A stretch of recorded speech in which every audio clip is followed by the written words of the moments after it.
energy here, the amount of energy required to separate electron from its atom. For germanium, it is 0.01 electron volt. For silicon, it is 0.05 electron volt. And if you speak about a band, or before that, the ionization energy required to set the electron free to move in the lattice. Okay, to free to move in the lattice of semiconductor at room temperature. That is ionization energy. Next is forbidden band. That is when it is how much amount of energy required to jump from the valence band to conduction band. For germanium, it is less, and for silicon, it is more. But that is the reason we take silicon. And for sophisticated electronics, which are very expensive, and for sophisticated ones, we use germanium. But normally, we are using silicon ones. Okay. So because silicon is abundant in nature, that is the reason. But sophisticated and little expensive, we will have to go for germanium then. Now, at thermal equilibrium, concentration of product of concentration of electrons and holes will be that will be equal to Ni square, number of concentration of intrinsic semiconductors. Clear? Now, so you know the carbon value. If they ask you what is the band energy, forbidden energy band for metals, it is 0. You don't require any energy to move the electron from valence band to conduction. Already they are available. They're ready. Now,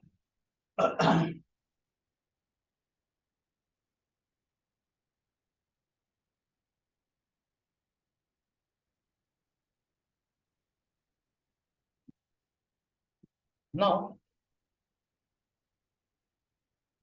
here we have, no.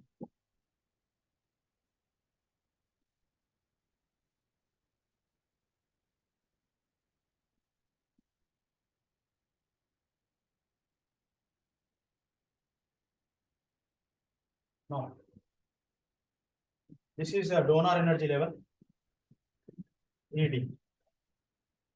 Now this is EV, energy for valence. EC, energy for conduction. ED for this is the energy, electron energy. The gap here is how much? 0.01 electron volt. This is for silicon. The silicon are approximately how much it is? 0.01 electron volt. And the energy gap is the energy gap, EG. Clear? 0.01 for germanium, right? And 0.05 for silicon. Is it not? For 1 electron. Jumping of energy. So here, Yes. this is for N type.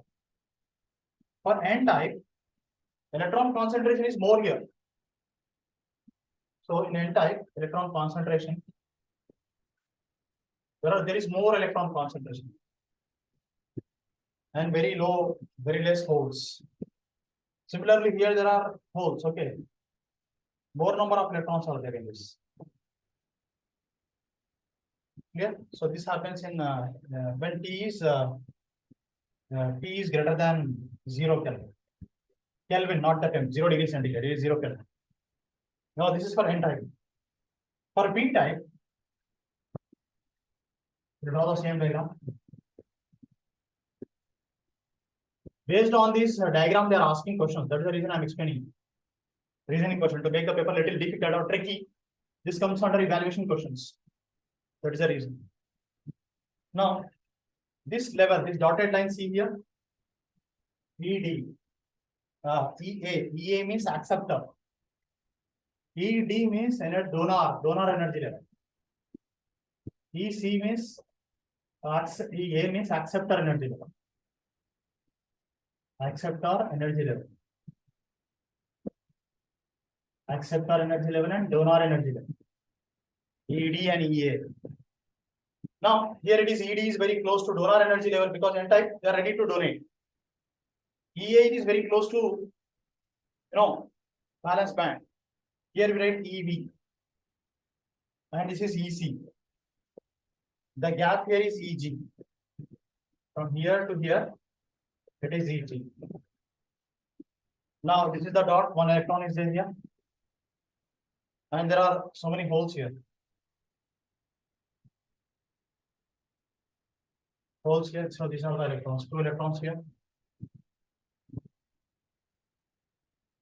So these are very less electrons here.